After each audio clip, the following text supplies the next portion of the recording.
Account, ठीक है एक, और इसमें मैं कोई ऐसा पेयर ओपन करता हूँ कि जिसके ऊपर मैंने कोई पहले से ड्राइंग ना की हो, जिसके चार्ट के ऊपर। तो आप देखें कि आपके सामने ये एक पेयर ओपन हो गया। पेयर कोई भी हो, ठीक है, तो आप चार्ट के ऊपर आ जाए, MT5 का चार्ट ओपन करें उस पेयर का। और यहाँ पे अब आप देखें कि 1 घंटे का चार्ट ओपन कर लिया, ठीक है, या 4 घंटे का चार्ट ओपन कर लें। तो अब आप यहाँ पे इसको थोड़ा सा मिनिमाइज करेंगे ना जब, ठीक है, तो आपको एक क्लियर पिक्चर नजर आना शुरू होगी कि कहाँ पे ज्यादा कैंडल्स जो हैं वो उनके लो पॉइंट्स हैं और कहाँ पे हाई पॉइंट्स हैं। अब मिसाल के तौर पे अगर मैं यहाँ पे 1 डे का चार्ट ओपन करता हूँ ताकि आप लोगों को ज्यादा अच्छी समझ आए, ये देखिए ये मैंने 1 डे का चार्ट ओपन कर लिया है। तो अब यहाँ पे मैं अगर स्पोर्ट का लेवल बनाऊं, ठीक है, ये जो स्क्रीन आपको नजर आ रही है चार्ट, ठीक है, तो यहाँ पे ये मैं माउस सेलेक्ट करता हूँ। आप देखें एक तो पॉइंट ये वाला है ना, ये वाला, ये वाला पॉइंट ऐसा है कि यहाँ पे एक स्ट्रॉन्ग सपोर्ट मौजूद है, ठीक है। ये 1 डे का चार्ट है, लेकिन मैं सिर्फ समझाने के लिए कि हम ड्राइंग कैसे कर सकते हैं चार्ट के ऊपर वो आपको बताने लगा हूँ। तो सबसे पहले हम क्या करेंगे, हम ये जो अपनी MT5 के चार्ट की स्क्रीन है, तो इसके ऊपर हम क्लिक करेंगे, ठीक है। ये जो नीला दायरा आया है इसके ऊपर आप देखिए सेटिंग के ऊपर ये 3 जो वाइट कलर के कुछ तस्वीरें बनी हुई हैं। एक ट्रायंगल बनी हुई है तो कौन सी वाइट कलर की, ठीक है, उसके ऊपर एक वाइट बॉल पड़ा हुआ है, एक साइड पे एक और, तो सेटिंग के साथ लेफ्ट साइड पे इसको आप क्लिक करेंगे। जैसे ही आप इस जो तस्वीरें सी बनी हुई थी वाइट कलर की उसको आपने क्लिक किया, तो आपके सामने इस तरीके से जो है वो कुछ पेज ओपन होगा। तो उस पेज में सबसे पहले ऊपर आप देखें जो फेवरेट ऑब्जेक्ट्स लिखे हुए हैं उनके नीचे एक नीले रंग का बड़ा सा एक 4 खानों वाला डब्बा सा खाना बना हुआ है नीले रंग का, आपने उसको सिलेक्ट करना है, ठीक है। ये जो नीले रंग का 4 खानों का डब्बा है ये बेसिकली लेवल्स बनाने के लिए होता है। अब क्योंकि मैंने उसको टच कर लिया, ठीक है, सिलेक्ट हो गया वो। अब मैं खाली जगह के ऊपर अपनी फिंगर को ड्रैग करूंगा टच करके, तो देखें ये वो लेवल बनता जा रहा है, ठीक है। अब इसका कलर जो है ना, इसकी मोटाई और इसका कलर आप अपनी मर्जी से चेंज कर सकते हैं। अब ये भी कुछ थोड़ा सा ब्लैक सा है। अभी मैं देखिएगा इसके ऊपर हाथ रखूंगा तो ये सिलेक्ट हो गया है। ऊपर आप देखें पट्टी पे एक डेल ऑप्शन का आ गया है और एक एडिट का ऑप्शन आ गया है। तो एडिट के ऑप्शन के ऊपर मैं क्लिक करूंगा। सबसे नीचे देखें स्टाइल के ऊपर राइट साइड पे ये काले कलर का खाना बना हुआ है, इसको आप टच करें तो यहाँ पे डिफरेंट कलर्स आ जाएंगे, आप अपनी कलर का खाना बना सकते हैं। देखिए ये मैंने ब्लू को सिलेक्ट किया। ऊपर टॉप पे राइट साइड पे देखें डन का ऑप्शन आ गया है, ठीक है, तो मैं डन को क्लिक करूंगा तो उसका जो लेवल मैंने बनाया था उसका कलर पहले ब्लैक था, अब देखें ब्लू हो गया है। तो इस तरीके से अपने लेवल्स का कलर कोई भी आप चेंज कर सकते हैं। अब आप देखिएगा इस लेवल को मैं दोबारा टच करने लगा हूं। जैसे मैं इस लेवल को 2 दफा टच करना है, ठीक है, डबल टच जिसे कहते हैं, 2 दफा आपने उंगली टच करनी है। तो अब देखें इस लेवल के ऊपर 3 नुक्ते आ गए काले काले, एक लेफ्ट किनारे के ऊपर, एक राइट किनारे के ऊपर, एक सेंटर में। जब ये 3 नुक्ते आ जाते हैं लेवल के ऊपर तो इसका मतलब है कि ये सिलेक्ट हो गया है। अब अगर आप इसका साइज मोटा करना चाहते हैं, बारीक करना चाहते हैं या इसको लंबा करना चाहते हैं, तो आप किसी एक किनारे के जो नुक्ता है उसको पकड़ें, टच करें और उसको खींच लें तो वो लंबा हो जाएगा, ठीक है। उसको ऊपर करेंगे तो देखें वो साइज छोटा और बड़ा होता जाएगा इस तरीके से, ठीक है जी। अब मिसाल के तौर पे अब मैं इसको यहाँ से पकड़ के ऊपर लेके जाना चाह रहा हूँ। तो इसको ऊपर लेके या नीचे लेके जाने के लिए, मूव करने के लिए सेंटर वाला जो खाना है वहां पे आप उसको टच करेंगे और उसको ड्रैग करके खींच के आप ऊपर ले जाएंगे। तो ये ले जी मैं एक लेवल बनाने लगा हूँ यहाँ पे। ये आप देखिए इसका मैं साइज थोड़ा मोटा कर देता हूँ। ये मेरे हिसाब में यहाँ पे एक हमारा आइडियल लेवल बन रहा है। लेकिन क्योंकि ये 1 डे का चार्ट है तो मैं इसका साइज लेवल का मोटाई जो है वो बारीक करके और इसको थोड़ा सा ऊपर लेके जाता हूँ, यहाँ पे इसको रखता हूँ, ठीक है जी। और थोड़ा सा ये इस जगह के ऊपर, तो अब देखें ये हमारा एक आइडियल स्पोर्ट का लेवल बन गया 1 डे की स्पोर्ट का, ठीक है जी।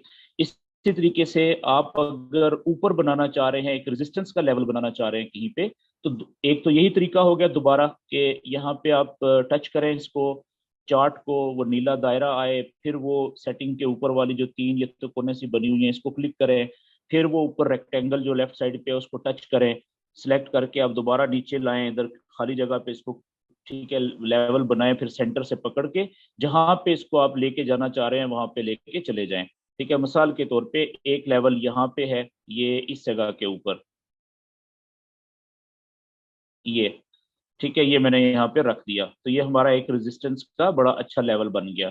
तो यानी इस तरीके से आप जो है वो लेवल्स बना सकते हैं। अच्छा, अगर कोई लाइन खींचनी हो तो लाइन खींचने का तरीका क्या है कि आप यहाँ पे टच करेंगे, ठीक है, और ये जब नीला दायरा आ जाएगा चार्ट के ऊपर, वही सेटिंग के ऊपर तीन जो निशान से हैं इनको आप क्लिक करेंगे, ठीक है, और अब आप देखें ऊपर पहली लाइन में लेफ्ट साइड पे वो नीले वाला जो खाना है उसको छोड़ दे, उसके साथ एक वर्टिकल यानी कि खड़ी लाइन है।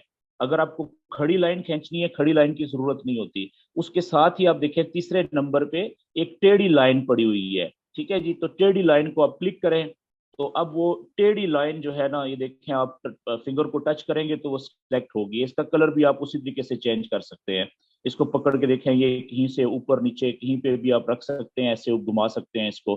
तो कहने का मतलब है कि वही काम जो आप लैपटॉप के ऊपर या कंप्यूटर के ऊपर करते हैं, जिन दोस्तों के ऊपर लैपटॉप या डेस्कटॉप कंप्यूटर नहीं है, तो वो वही काम जो है वो अपने मोबाइल की स्क्रीन के ऊपर भी कर सकते हैं। लेकिन सिर्फ एक इश्यू आएगा आपको कि मोबाइल के ऊपर जो है वो, क्योंकि मोबाइल की स्क्रीन छोटी होती है, अच्छा भी, तो वहां पे कैंडल्स की तादाद कम आएंगी स्क्रीन के ऊपर। उसका भी एक हल है। वो हल क्या है कि आप अपनी जो मोबाइल की स्क्रीन है उसको रोटेट कर लें, ठीक है, तो जब स्क्रीन ये जो फुल हो जाएगी इस तरीके से, तो फिर थोड़ा सा आपको स्क्रीन ज्यादा कैंडल्स आपके सामने आ जाएंगी चार्ट के ऊपर, और उसमें आप बेहतर अंदाज से आप अपनी ड्राइंग या वर्किंग कर सकेंगे। ये बात क्लियर होगी जी।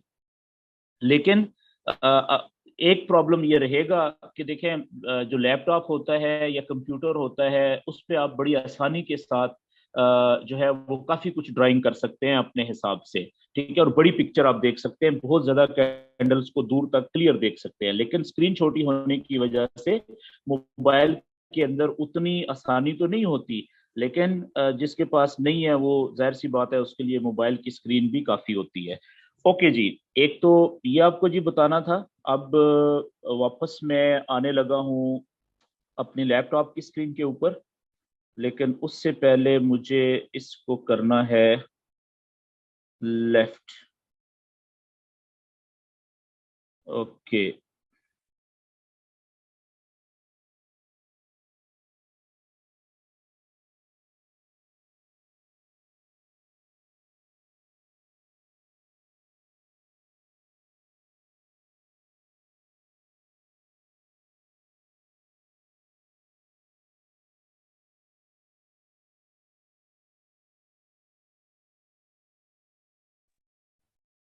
ओके जी,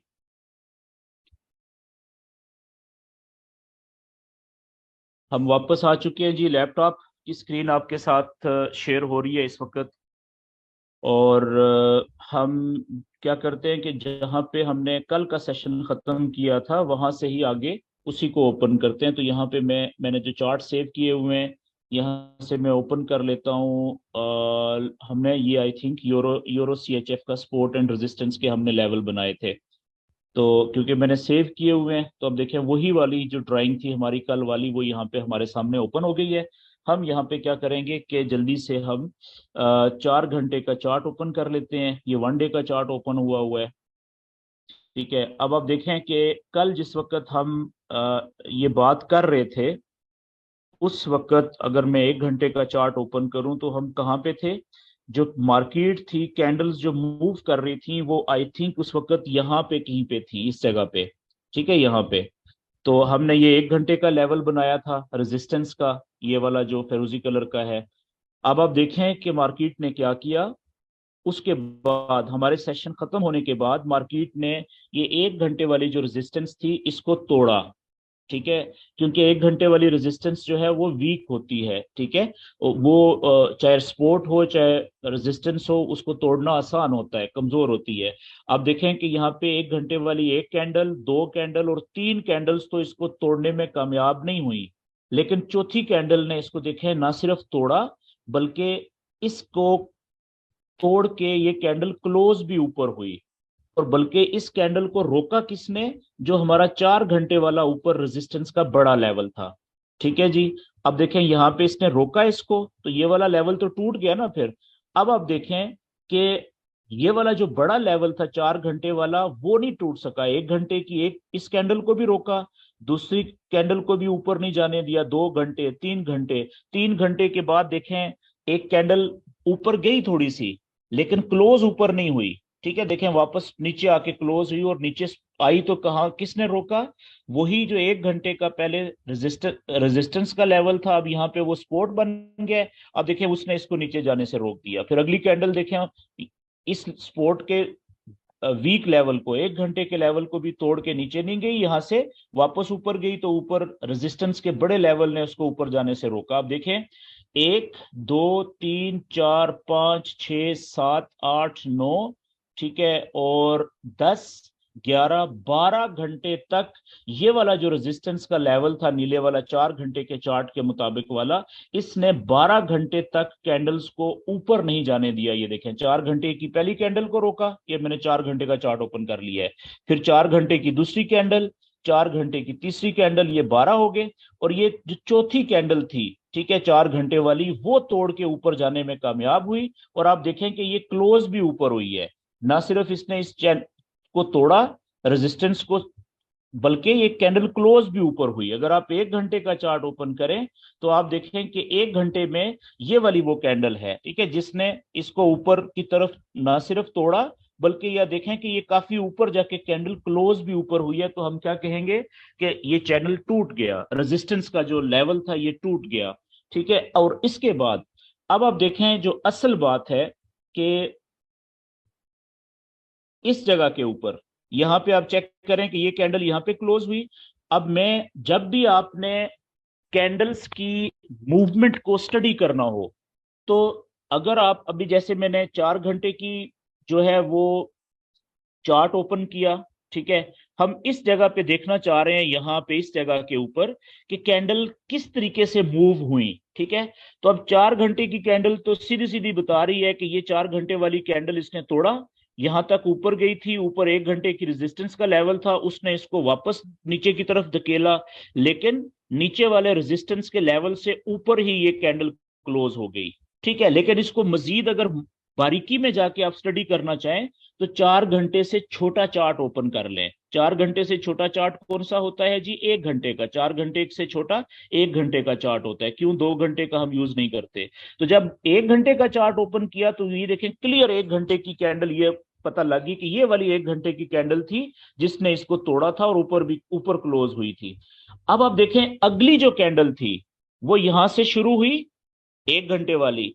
अब पहले वो नीचे आई देखें, लेकिन ये वाला जो रेजिस्टेंस का लेवल था पहले, अब ये क्या बन गया है जी? ये सपोर्ट का लेवल बन गया है। इसने कैंडल को नीचे जाने से रोका, और नीचे की तरफ देखें ये विक यानी कि रिजेक्शन मिली। यहां पे क्या हुआ? रिजेक्शन का मतलब क्या कि पहले ये कैंडल नीचे आई थी, ये कलर रेड था यहां तक, फिर यहां से बायर्स जो थे, ठीक है, उन्होंने बाय की ट्रेडें लगाई, तो यानी कि सेलर्स कम हो गए और बायर ज्यादा हो गए, तो ये उल्टे पांव वापस यहां से भागी ऊपर, ठीक है। तो रेड कलर खत्म हुआ जहां पे कैंडल ओपन हुई थी, यहां से जैसे ही ऊपर गई तो कलर ग्रीन होना शुरू हुआ। ये 1 घंटे वाली कैंडल यहां तक गई थी पीक पे, इसका ग्रीन कलर यहां तक गया था, लेकिन ऊपर से रिजेक्शन मिली। लेकिन जब इस कैंडल का 1 घंटा पूरा हुआ, टाइम पूरा हुआ, तो इस जगह पे ये क्लोज हो गई। ऐसा ही है ना, ये हम पहले पढ़ चुके हैं आई थिंक दूसरे दूसरे चैप्टर में, दूसरे सेशन में। तो अब आप देखें कि इस कैंडल के लिए ये वाला जो लेवल जो पहले रेजिस्टेंस का किरदार अदा कर रहा था, अब ये सपोर्ट का लेवल बन गया है, इसने इसको नीचे जाने से रोका है। तो याद रखने वाली बात यह है कि हम बाय की ट्रेड कहां से लेंगे?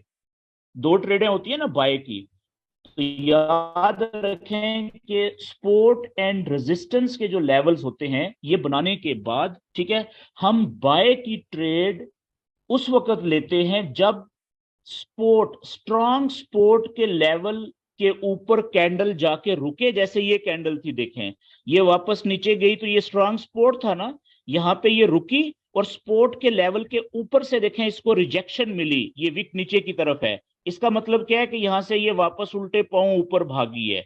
ठीक है, तो ये विक बनने का इंतजार करना जरूरी होता है। ठीक है, सपोर्ट के लेवल के ऊपर। ये देखें बड़ा सपोर्ट के लेवल में कह रहा हूं, 1 घंटे का नहीं कह रहा, कम से कम 4 घंटे का कह रहा हूं। यहाँ पे ये 4 घंटे का है। तो इस जगह से जब ये ऊपर गई, ठीक है, रिजेक्ट हुई, ये विक यहाँ पे इसने छोड़ी, यहाँ पे जो आदमी बाय की ट्रेड में इंटर हुआ, अब आप देखें कि उसको कितना अच्छा प्रॉफिट मिला यहां से।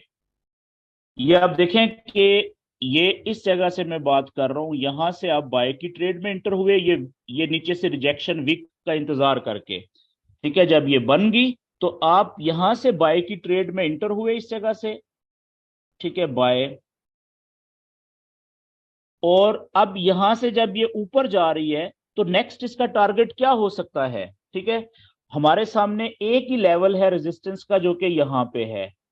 ठीक है, तो अब देखें उसी लेवल ने जाके ये एक कैंडल, ये 1 घंटे की, दूसरी यानी तीसरे 3 घंटे के बाद तीसरी जो कैंडल थी घंटे वाली, उसको इसी लेवल ने ऊपर जाने से रोक दिया। और उसके बाद देखें 1 घंटा ये हो गया, 2 3 4, चौथी जो कैंडल थी चौथे घंटे में उसने इस लेवल को तोड़ा, रेजिस्टेंस के लेवल को। और फिर जब ऊपर गई तो जो ऊपर वाला नजदीक ही एक और बड़ा लेवल था पावरफुल, उसने इसको ऊपर जाने से रोका और वापस ये क्लोज कहां पे हुई? नीचे लेवल के ऊपर आके। ठीक है, उसके बाद आप देखें अभी तक मार्केट इसी लेवल को तोड़ के ऊपर क्लोज होने में अभी तक कामयाब नहीं हुई।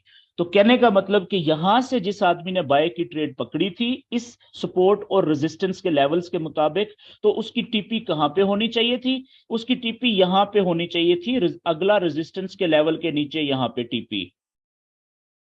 ठीक है, इस जगह पे। और उसका एसएल कहां पे होना चाहिए था? ओके, मैं इसको जरा थोड़ा सा क्लियर करता हूं, साफ लिखने की कोशिश करता हूं ताकि सबको समझ आए।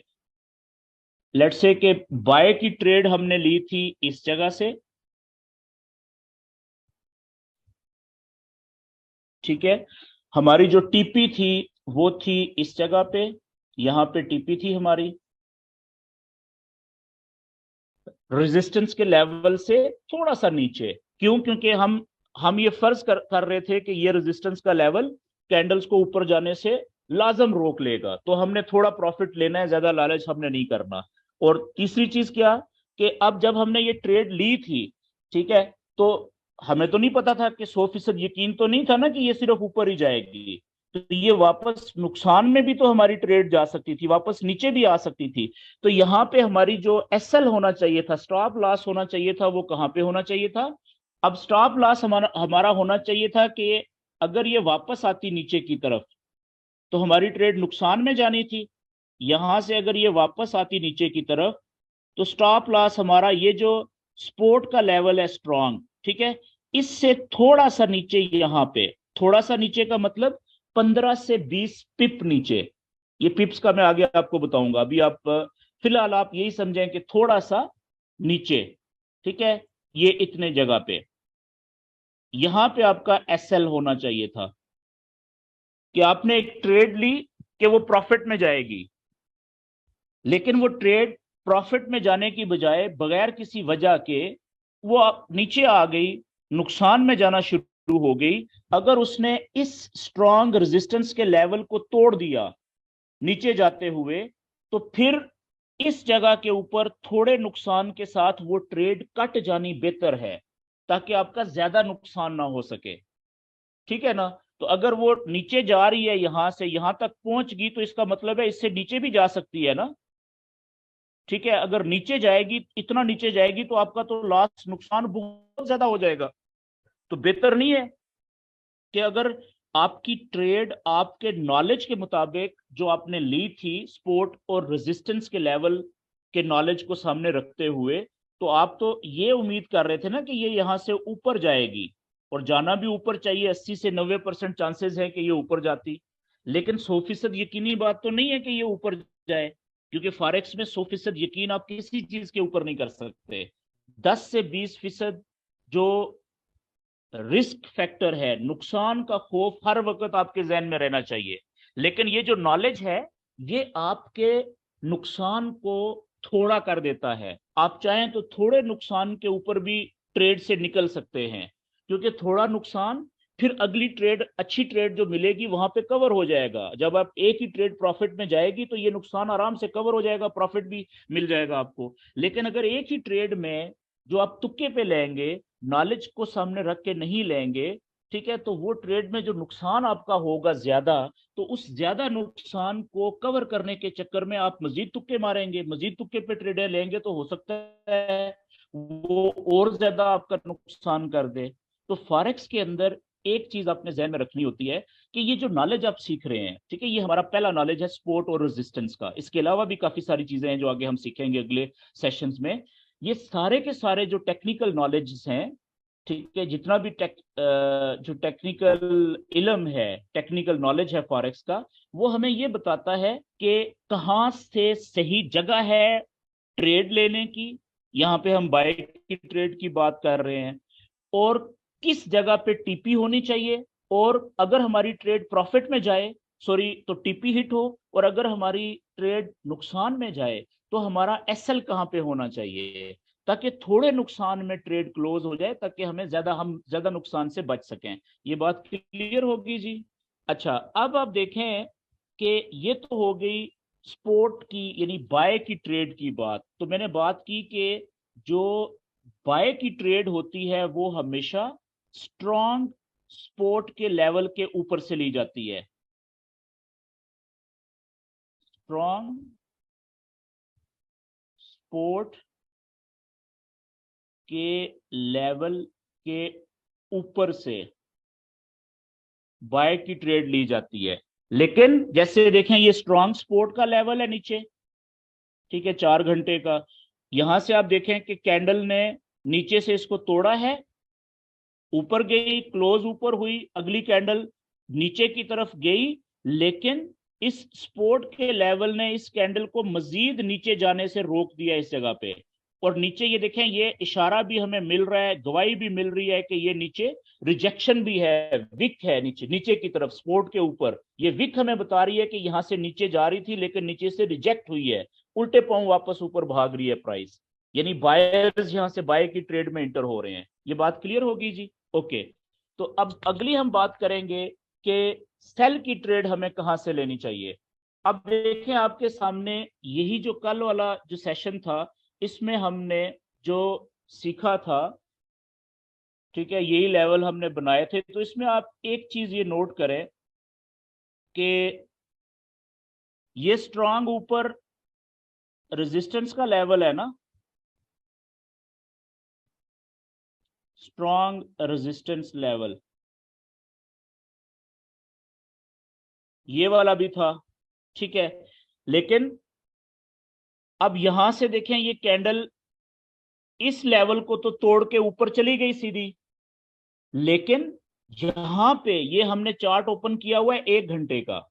तो मैं क्या करता हूं कि 1 घंटे की कैंडल तो इतनी स्पीड से यही वाली इसने ना सिर्फ इस लेवल को तोड़ा, बल्कि स्पीड से ऊपर गई, ऊपर वाले लेवल को नहीं तोड़ सकी, वहां से रिजेक्शन मिली। अब एक तो अच्छी ट्रेड हमें मिल सकती थी यहां से, इस जगह से ऊपर से, जब ये ऊपर वाले स्ट्रॉन्ग रेजिस्टेंस के लेवल से, यानी इस जगह से जब ये वापस नीचे की तरफ आ रही थी, इतनी विक जब ऊपर बन गई थी, तो यहां से हम सेल की ट्रेड ले सकते थे, इधर से कहीं से नीचे जाते हुए। और हमारा टीपी कहां पे होना चाहिए था, यहां पे हमारा टीपी होना चाहिए था। और हमारा एसएल कहां पे होना चाहिए था, इस जगह पे हमारा एसएल होना चाहिए था, ठीक है। तो अब तो क्या हमने सीखा यहाँ पे कि हमारा जो सेल की ट्रेड होगी, वो हम स्ट्रॉन्ग रेजिस्टेंस के लेवल के नीचे से, जब कैंडल नीचे जा रही होगी, ऊपर की तरफ विक छोड़ रही होगी, तो वहां से हम सेल की ट्रेड ले सकते हैं, ठीक है। तो सिंपल कि बाय की ट्रेड स्ट्रॉन्ग सपोर्ट के लेवल के ऊपर से ऊपर जाते हुए ली जाती है, और नीचे वीक होनी चाहिए, तब हम इंटर होंगे ट्रेड में, बाय की ट्रेड में। और इसी तरीके से सेल की ट्रेड हम स्ट्रॉन्ग रेजिस्टेंस के लेवल के नीचे से, जब कैंडल नीचे की तरफ जा रही है और स्ट्रॉन्ग सपोर्ट के लेवल के नीचे ऊपर की तरफ ये विक भी छोड़ रही है, ये निशानी है कि वापस नीचे की तरफ भाग रही है उल्टे पांव, ठीक है। तो वहां से हम सेल की ट्रेड में एंटर होंगे। ये बात क्लियर होगी जी। अब इसी चीज को हम थोड़ा सा मजीद समझने की कोशिश करते हैं, ये पीछे हम आके। अच्छा, एक और बात कि ये देखें, ये 1 घंटे का चार्ट है ना, नॉलेज आपने अप्लाई कर लिया 4 घंटे के चार्ट के ऊपर, सपोर्ट और रेजिस्टेंस के लेवल आपने बना लिए 4 घंटे के चार्ट के ऊपर। अब यहां पे आप देखें इस जगह के ऊपर कि आपको कितनी जबरदस्त यहां से बाय की ट्रेड भी मिली, ये इस जगह के ऊपर ये देखें।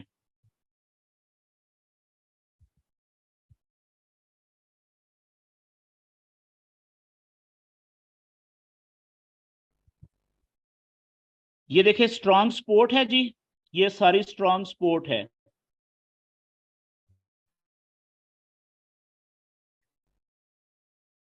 ऊपर से जो कैंडल आएगी, ये आप देखें, ये कैंडल ऊपर से नीचे आई थी, ठीक है। ये सपोर्ट के लेवल ने इसको नीचे जाने से रोका। जैसे ही ये कैंडल यहां से सपोर्ट के लेवल से ऊपर निकली, ठीक है, यहां से ये ऊपर निकली तो ये नीचे देखे ना, ये विक नजर आ गई हमें ऊपर जाते हुए।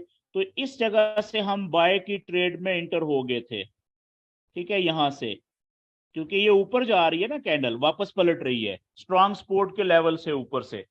तो अब आप देखें कि हमारी जो टीपी कहां पे होनी चाहिए थी, टेक प्रॉफिट, और एसएल कहां पे होना चाहिए था।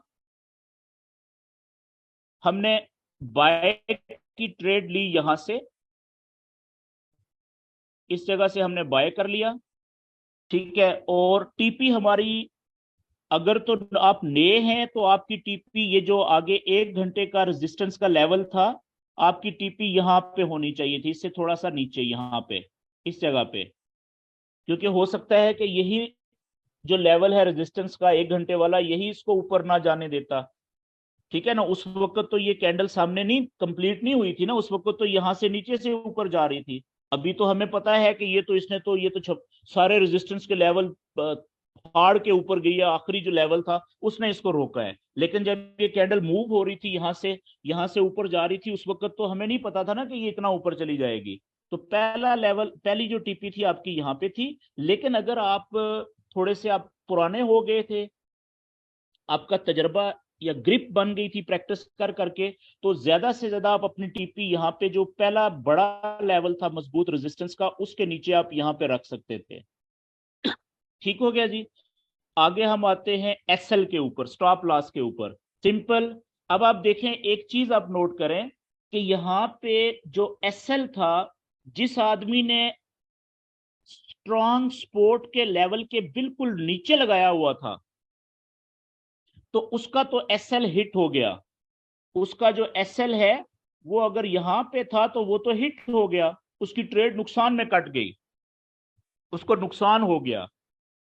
यहां पे भी आप देखें कि स्ट्रॉन्ग सपोर्ट के लेवल के बिल्कुल नीचे साथ अगर किसी ने एसएल लगाया हुआ था तो उसकी भी ट्रेड कट गई।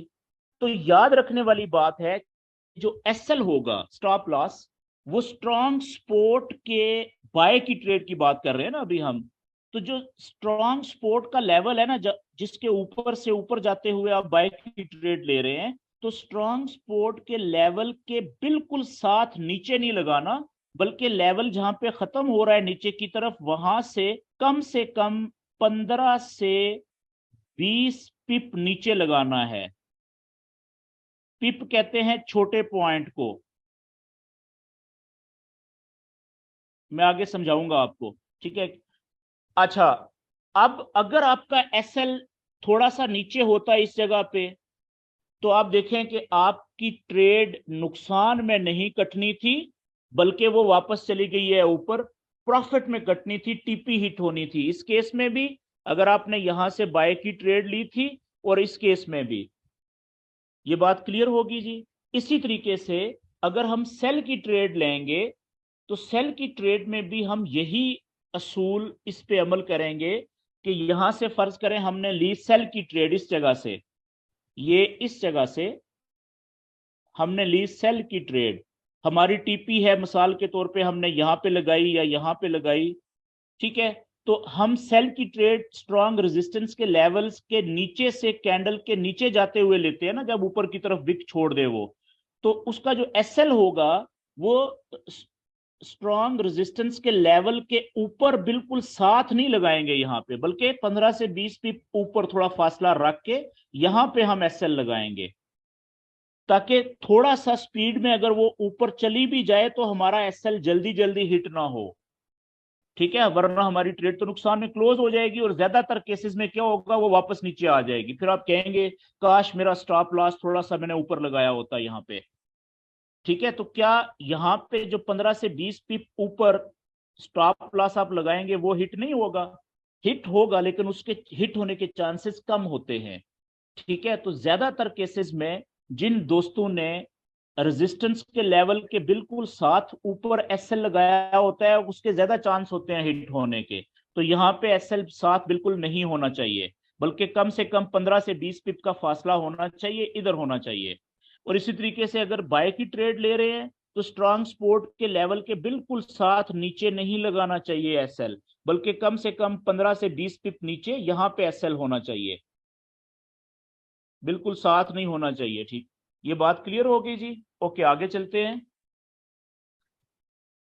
तो अब थोड़ा सा एक बात मैं आपको और कहना चाह रहा हूं, चलें कोई और चार्ट में ओपन करता हूं उस पर, ताकि आपको ये क्लियर चीज जो मैं समझाना चाह रहा हूं कि सपोर्ट और रेजिस्टेंस के जो लेवल होते हैं ना, इसमें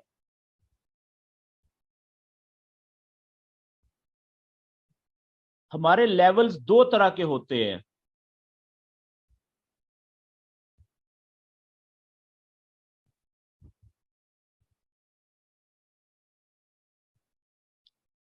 सपोर्ट एंड रेजिस्टेंस के जो हमारे लेवल्स होते हैं, चलें कोई और चार्ट लेते हैं जिसमें मैंने ड्राइंग ना की हो।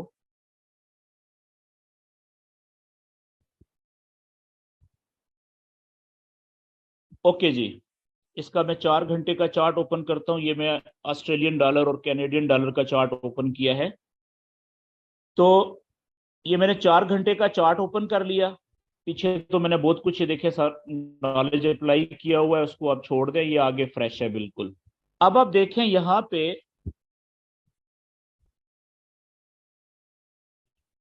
इस जगह के ऊपर ये कैंडल लाइव चल रही है ना इस वक्त, तो यहाँ पे आप सपोर्ट, एक सपोर्ट का लेवल हम बनाते हैं और एक रेजिस्टेंस का लेवल बनाते हैं।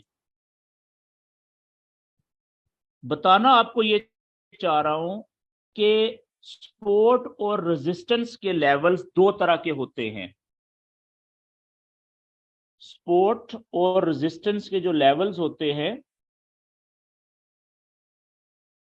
वो दो तरह के होते हैं।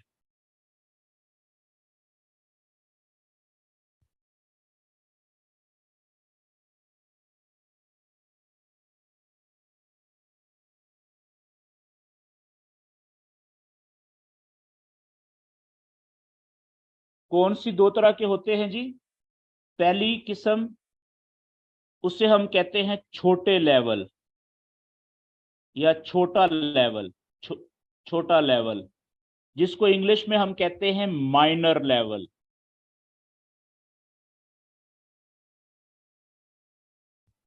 माइनर इंग्लिश में छोटे को कहते हैं, आ रहा है ये, ठीक है। और दूसरा लेवल कौन सा होता है?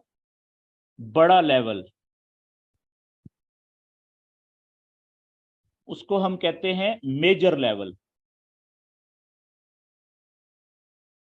ठीक है। ये दो लेवल होते हैं। अब मैं आपको बताने लगा हूं कि माइनर और मेजर लेवल में फर्क क्या होता है, ठीक है, ये आप समझिएगा जरा। ये 4 घंटे का चार्ट है जो मैंने ओपन किया हुआ है। इसमें हम जो लाइव कैंडल चल रही है अभी, ठीक है, ये वाली, आप देखें कि ये 4 घंटे का जो पिछली कैंडल थी वो इस पॉइंट से नीचे नहीं जा सकी। सिमिलरली ये पहले भी माजी में ये दो कैंडल्स ऐसी थी जो इस पॉइंट से नीचे नहीं जा सकी। तो इसका मतलब है कि यहाँ पे स्ट्रॉन्ग सपोर्ट का लेवल मौजूद है ना, ये इस जगह पे। ठीक है जी, ये देखिए मैंने एक स्ट्रॉन्ग सपोर्ट का लेवल बना दिया है, जिसने इन दो कैंडल्स को भी नीचे जाने से रोका और इस एक कैंडल को भी नीचे जाने से रोका, और शायद इसी लेवल ने अभी तक कैंडल को भी नीचे जाने से रोका हुआ है। ठीक है, और इसी तरीके से इसका रेजिस्टेंस का लेवल बनाऊं, तो वो रेजिस्टेंस का लेवल कहां पे बनेगा? जो बड़ा एक तो देखिए लेवल ये बन रहा है ना, यहां पे पहला लेवल इसका रेजिस्टेंस का ये इस जगह पे बनेगा। ठीक है, बिल्कुल नजदीक में, क्योंकि देखें ये कैंडल और ये दो कैंडल्स यहां से ही ऊपर नहीं जा सकी, और ऊपर से ये कैंडल नीचे नहीं जा सकी थी। ये सपोर्ट भी है और रेजिस्टेंस का लेवल भी है। और अगर मैं एक और ऊपर रेजिस्टेंस का लेवल बनाऊं, तो वो कहां पे बनेगा? लाइव कैंडल ये है हमारी, इसके लिए तो वो शायद बनेगा ये इस जगह के ऊपर। ठीक है जी, और एक और अगर मैं लेवल बनाऊं, तो वो बनेगा यहां यहां पे। ठीक है जी, अच्छा अब इसमें ये 4 घंटे का चार्ट है, मैं इसको 1 घंटे के चार्ट के ऊपर लेके आता हूं। अब आप देखें कि ये सारे लेवल्स हैं ना, लेकिन इसमें जो समझने वाली बात है वो ये है कि ये ऊपर वाला जो लेवल है वो है रेजिस्टेंस का लेवल। ठीक है जी, ये रेजिस्टेंस का लेवल है। क्यों? क्योंकि कैंडल तो अभी यहां पे है ना नीचे, अगर ऊपर जाएगी तो पहली रेजिस्टेंस ये आएगी, रेजिस्टेंस 1, दूसरी रेजिस्टेंस ये आएगी, और तीसरी रेजिस्टेंस ये आएगी, रेजिस्टेंस का तीसरा और शायद ये बड़ा लेवल है। मैं ठीक है, क्योंकि काफी सारी कैंडल्स को देखें इसने ऊपर जाने से रोका हुआ है। ठीक है, तो ये मजबूत लेवल है, अभी तक ये साबित कर रहा है। लेकिन मैं फर्ज करें कि, बल्कि फर्ज नहीं करें कि यहां से आप देखें इस जगह से अगर ये कैंडल यहां से ऊपर जाती है इस जगह से, तो इसको रेजिस्टेंस का लेवल यहां पे मिलेगा पहला। ठीक है जी, यानी ये सपोर्ट का लेवल था नीचे, और ये ऊपर रेजिस्टेंस का लेवल आ गया। तो सपोर्ट और रेजिस्टेंस के लेवल के बीच में जो फासला है वो कम है। किसकी निस्बत? इस लेवल की निस्बत। यहां पे आप अगर फर्ज करो ये कैंडल यहां पे होती इस जगह पे, तो इसके लिए, इस कैंडल के लिए ये सपोर्ट का लेवल होना था ना नीचे, और ऊपर लेवल था रेजिस्टेंस का। तो सपोर्ट और इस कैंडल के लिए सपोर्ट और रेजिस्टेंस के लेवल का जो फासला था वो काफी बड़ा था। इसकी निस्बत ये देखें फासला छोटा है, इससे कम से कम ये डबल फासला ऊपर है सपोर्ट और रेजिस्टेंस के लेवल में। ये बात समझ आई आपको? तो याद रखें कि ऐसा दो लेवल्स सपोर्ट और रेजिस्टेंस के जिनके बीच में जो फासला है वो काफी ज्यादा होता है, लंबा होता है, कैंडल को मूव करने के लिए काफी लंबा फासला होता है, उसको हम मेजर लेवल कहते हैं। मेजर लेवल्स क्या? कि जिसमें एक सपोर्ट का लेवल और एक रेजिस्टेंस के लेवल के बीच में काफी फासला हो। अब ये तो हो गया मेजर मेजर लेवल, ये जो है। तो ये वाला क्या हुआ? ये वाला छोटा लेवल है, माइनर लेवल है। क्यों? इसके सपोर्ट और रेजिस्टेंस के दो लेवल के बीच में फासला थोड़ा है। इसी तरीके से ये वाला जो है, ये भी दो लेवल है ना, एक सपोर्ट का और रेजिस्टेंस का, तो ये भी माइनर लेवल कहलाएगा, छोटा लेवल कहलाएगा। किसके मुकाबले में? इस ऊपर वाले लेवल के मुकाबले में। क्यों? क्योंकि इनके दरमियान में, सपोर्ट और रेजिस्टेंस के दरमियान में फासला थोड़ा है। ये बात क्लियर होगी जी? अच्छा याद रखें कि अगर तो मेजर लेवल है, मिसाल के तौर पे इस जगह से आपने ट्रेड पकड़ी थी, ये इस जगह से, ये देखें, ये कैंडल तोड़ के लेवल नीचे से ये ऊपर गई, ऊपर क्लोज हुई ये वाली। अगली कैंडल देखें, ये आई नीचे, लेकिन ये जो सपोर्ट का लेवल था इसने इसको नीचे जाने से रोक दिया। और ये वाली कैंडल या ये वाली कैंडल जब ऊपर नीचे की तरफ विक भी छोड़ दी इसने, ऊपर जाना शुरू हुई, तो आपने यहां पे या इस कैंडल में यहां से बाय की ट्रेड ले ली, इंटर हो गए आप बाय की ट्रेड में। अब यहां पे ये मेजर लेवल है, क्योंकि ये सपोर्ट है, तो यहां पे आपकी टीपी कहां पे होनी चाहिए, क्योंकि ये बड़ा फासला ज्यादा है। तो इसमें अगर तो आप अभी शुरू में नए हैं, तो ज़ाहिर है आप प्रैक्टिस कर रहे हैं, सीख रहे हैं, तो शुरू शुरू में जो बैट्समैन होता है ना, नया नया क्रिकेट टीम में आता है, नेशनल टीम में, तो उसकी कोशिश बहुत ज्यादा सेंचुरियां मारना नहीं होती वनडे मैच में, बल्कि उसकी कोशिश होती है कि वो किसी तरीके से 50 रन करे, अपनी जगह पक्की करे, यानी थोड़ा स्कोर भी करे लेकिन कंसिस्टेंसी के साथ करे, ऐसा ही है। तो ट्रेडर भी जो नया होता है उसके लिए शुरू शुरू में ज्यादा प्रॉफिट बनाने का लालच नहीं करना चाहिए उसको, बल्कि उसका टोटल टारगेट ये होना चाहिए कि मेरी हर ट्रेड प्रॉफिट में क्लोज हो। अगर खुदा ना खास्ता कोई ट्रेड स्टॉप लॉस हिट कर रही है, नुकसान में क्लोज हो रही है, तो उसकी वो कम होनी चाहिए, ज्यादा जो ट्रेडें हों वो प्रॉफिट में क्लोज होनी चाहिए। समझ गए बात को? तो अगर आपने एक मेजर लेवल के अंदर ट्रेड पकड़ी है बाय की या सेल की, अभी हम बाय की बात कर रहे हैं, तो यहां पे आपकी टीपी जो है, इसका जो सेंटर है, ये जो लेवल हमारा है, इसका सेंटर कहां पे आएगा जी? अगर आप नए हैं तो इसका जो आपका टीपी होनी चाहिए वो हाफ में होनी चाहिए, तकरीबन यहां पे आपकी टीपी होनी चाहिए हाफ में, क्योंकि वो जल्दी हिट हो जाएगी और आपको प्रॉफिट भी अच्छा खासा मिल जाएगा। और आपका जो एसएल है वो कहां पे होना चाहिए? वो एसएल वहां पे ही रहेगा। ये देखें, स्ट्रॉन्ग सपोर्ट के नीचे 15 से 20 पिप नीचे यहां पे तकरीबन आपका एसएल होगा। लेकिन याद रखें कि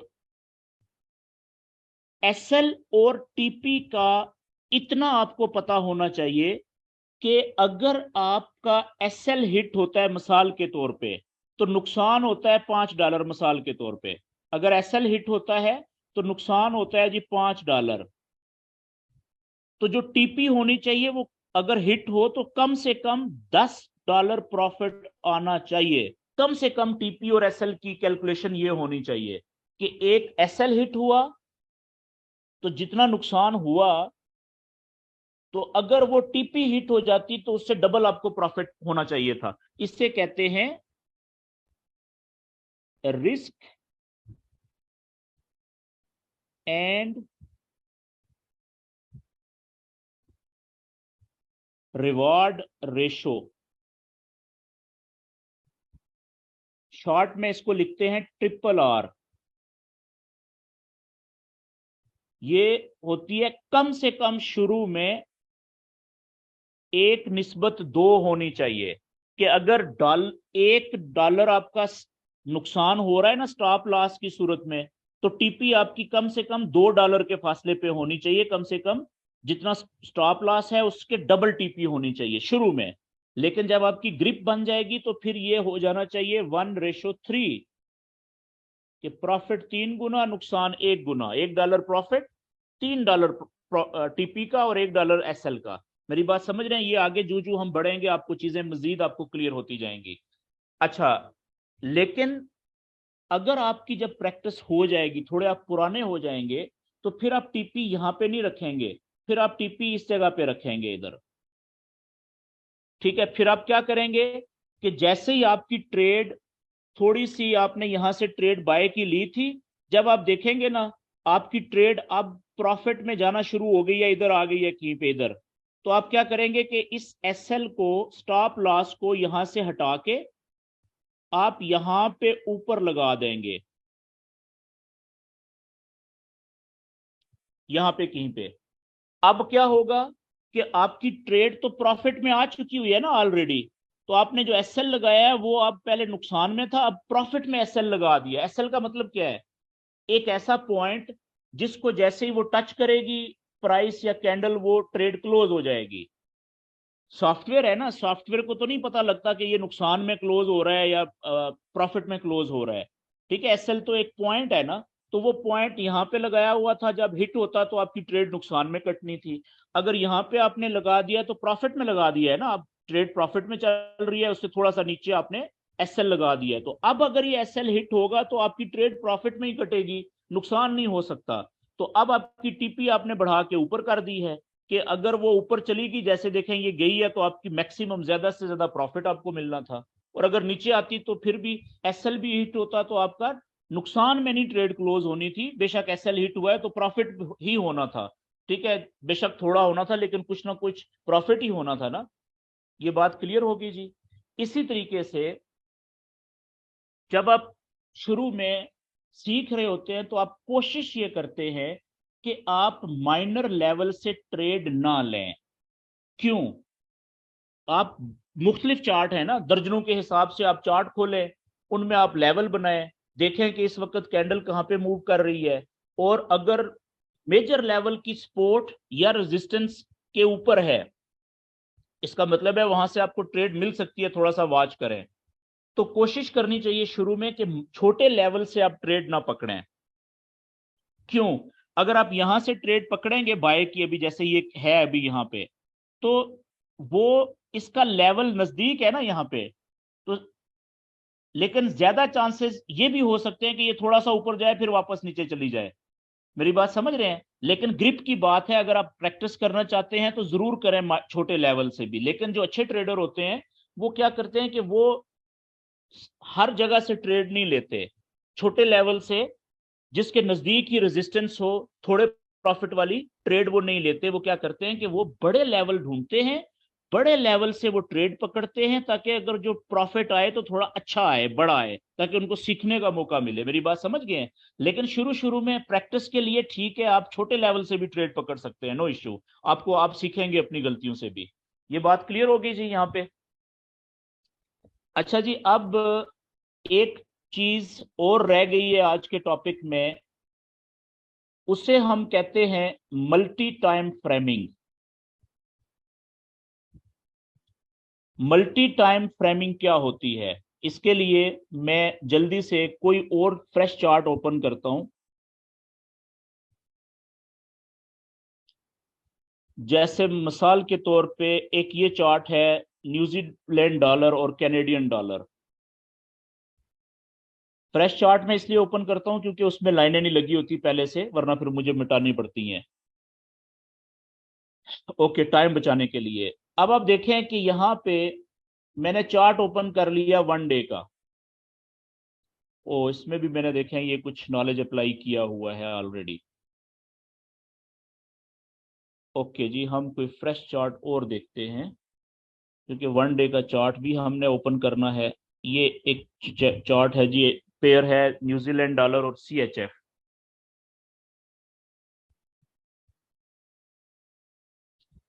ये लें जी, ये वन डे का चार्ट है। इसमें ये कैंडल अभी मूव कर रही है, मैं यहाँ पे जल्दी से एक सपोर्ट का और रेजिस्टेंस का लेवल बनाने लगा हूं। क्योंकि ये वन डे के चार्ट के ऊपर मैं कर रहा हूं, तो मैं कलर ब्लैक रखने लगा हूं जी इसका, लेवल्स का। तो जो मेरा सपोर्ट का लेवल होगा वो आएगा तकरीबन यहां पे अंदाजन, और जो मेरा रेजिस्टेंस का लेवल होगा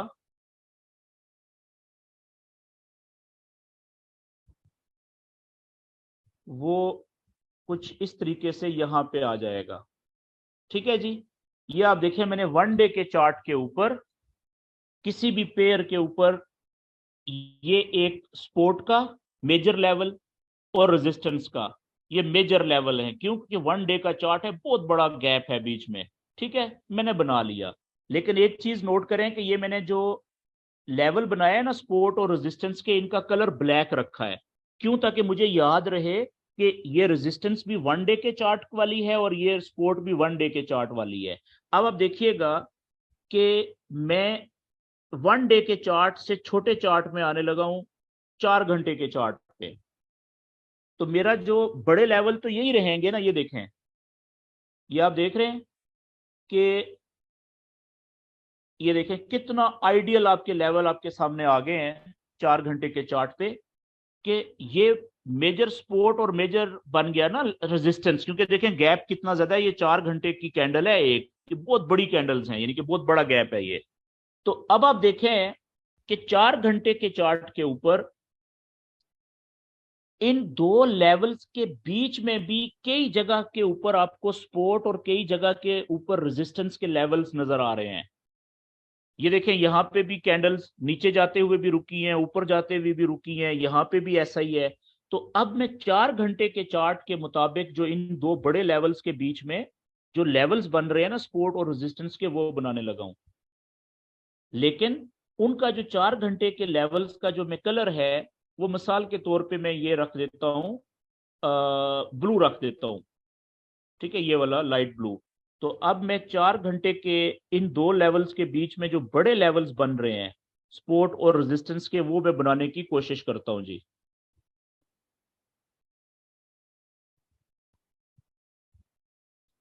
लेकिन लेवल्स की मोटाई मैंने कम से कम रखनी है ताकि जगह बीच में खाली ज्यादा नजर आए।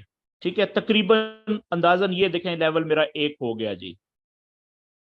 ये चेक करें, यहाँ पे भी सपोर्ट, यहाँ पे रेजिस्टेंस, यहाँ पे सपोर्ट, ये देखें रेजिस्टेंस, फिर रेजिस्टेंस और सपोर्ट, यहाँ पे भी रेजिस्टेंस, ठीक है, यहाँ पे सपोर्ट और यहाँ पे सपोर्ट और अभी शायद रेजिस्टेंस। ठीक है, तो ये कितना जबरदस्त लेवल बन गया, एक लेवल ये बन गया 4 घंटे का। और इसी तरीके से ये 4 घंटे का लेवल मैंने लाइट ब्लू कलर रखा है अपनी याद रखने के लिए। तो क्या कोई और भी लेवल बन रहा है 4 घंटे का बीच में? ये मैंने क्लोन कर लिया इसको। एक देखें यहां पे शायद बन रहा है इधर नीचे,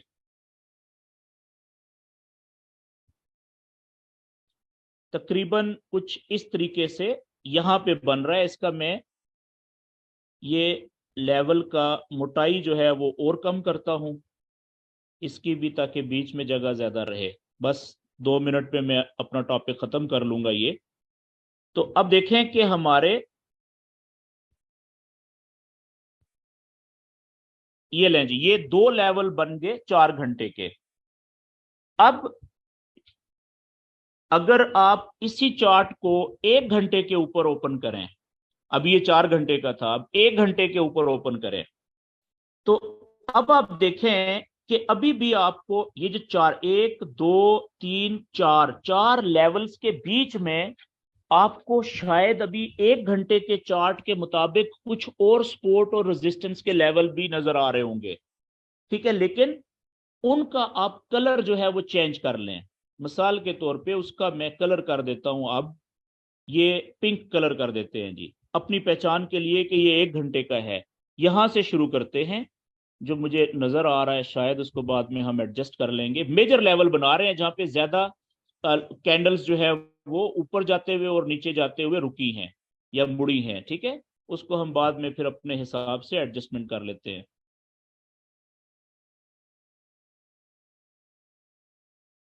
नहीं, थोड़ा सा ऊपर आएगा मेरे ख्याल में।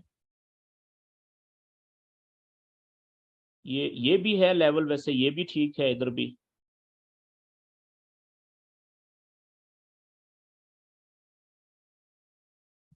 जी ये भी है एक, लेकिन वीक लेवल है 1 घंटे का। और इसी तरीके से यहाँ पे इसी को मैं क्लोन कर लेता हूँ।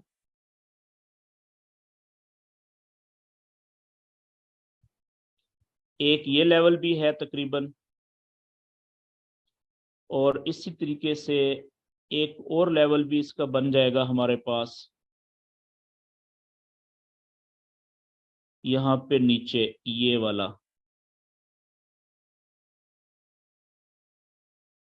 तकरीबन ये वाला। ठीक है जी।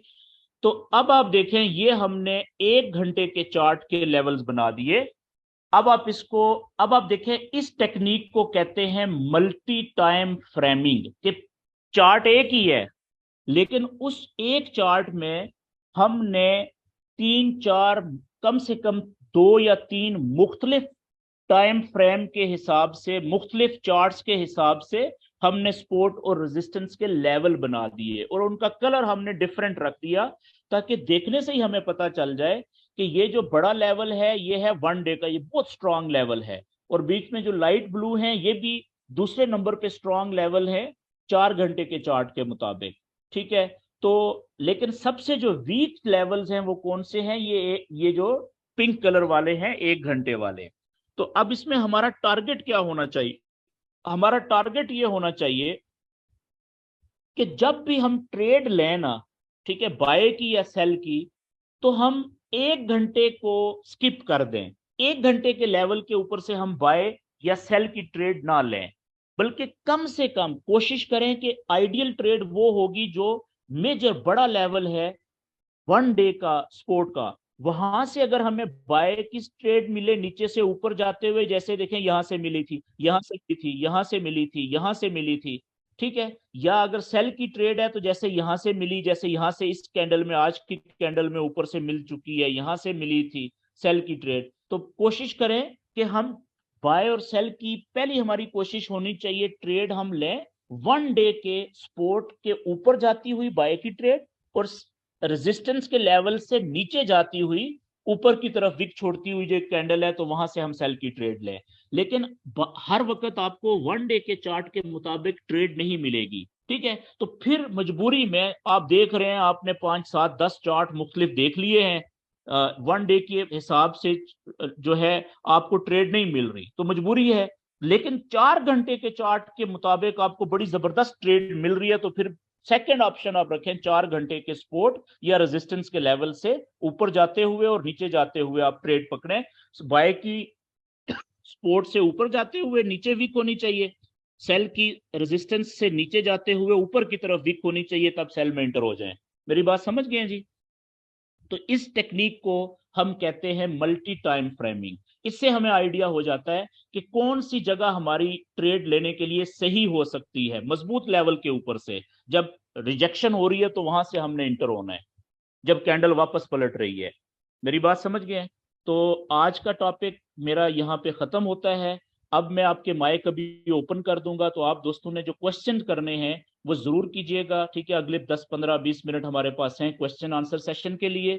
लेकिन एक चीज के साथ कि देखें, अब आपकी प्रैक्टिस जो है ना वो ज्यादा होनी चाहिए। अब आपके पास होमवर्क जो है आज के सेशन के बाद काफी ज्यादा हो गया है, ठीक है, क्योंकि अब कल का जो हमारा अगला सेशन होगा उसमें हम थोड़ी सी बात करेंगे इसकी सपोर्ट एंड रेजिस्टेंस की, और उसके बाद हम अगले टॉपिक के ऊपर चले जाएंगे। तो आज आपका, आज से लेके कल शाम तक आपने अब प्रैक्टिस करनी है सपोर्ट एंड रेजिस्टेंस के लेवल बनाने की, ज्यादा से ज्यादा प्रैक्टिस करनी है।